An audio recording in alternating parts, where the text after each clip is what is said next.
இருங்க இருங்க, வீடை தள்ளிடாதீங்க. கொஞ்சம் பொறுமையாக இருங்க. உடனே தள்ளிட்டீங்க. உங்களோடு பேசணும். என்ன பேச போறோம்னு கொஞ்சம் கூர்ந்து கவனிங்களேன். நம்ம வாழ்க்கையில் எப்போதும் பொல்லாது பிரச்சனை, போராட்டம், குடும்பத்தில், வேலை ஸ்தலத்தில், எல்லா இடத்துலையும் நான் வந்து மாட்டின்னு முழிச்சுன்னுக்கிறேன். என் வாழ்க்கையில் சிறப்படவே முடியல அப்படின்னு நினைக்கிறியா? உங்கள்கிட்ட தான் பேசுகிறேங்க. உங்கள் வாழ்க்கை அப்படி நிலைமை இருக்கா?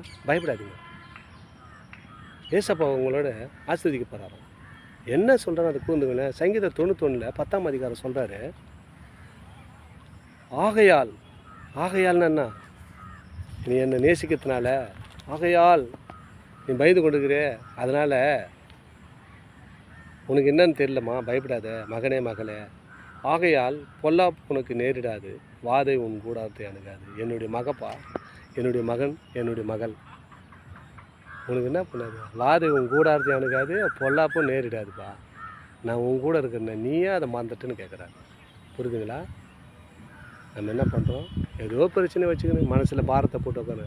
அதான் சொல்கிறார், உன் பாரத்தை என் மேல் வைத்து விடுங்கள், கலங்கி தவிக்காதீங்க அப்படின்றார். நம்ம என்ன பண்ணுறோம்? டெய்லி நம்ம குடும்பத்தை பாரத்தை நம்மளே சுமந்து கொண்டுக்கிறோம். சப்பா இதெல்லாம் நீ பார்த்துக்கப்பான்னு சொல்லிட்டு கம்முன்னு வச்சுட்டு உட்காருங்களா. ஆகையால் அப்படி வச்சுட்டுனா, ஆகையால் பொல்லாப்பு உனக்கு நேரிடாது, வாதை உன் கூடாரத்தை அணுகாது. அப்படி வச்சிட்டுனா நீ பாரத்தை நீயே சுமக்காத, என் மேலே வச்சுடு. நீ சுமந்து தீர்க்க தேவை, நான் எல்லாத்தையும் நான் சுமந்து தீர்த்துருவேன்.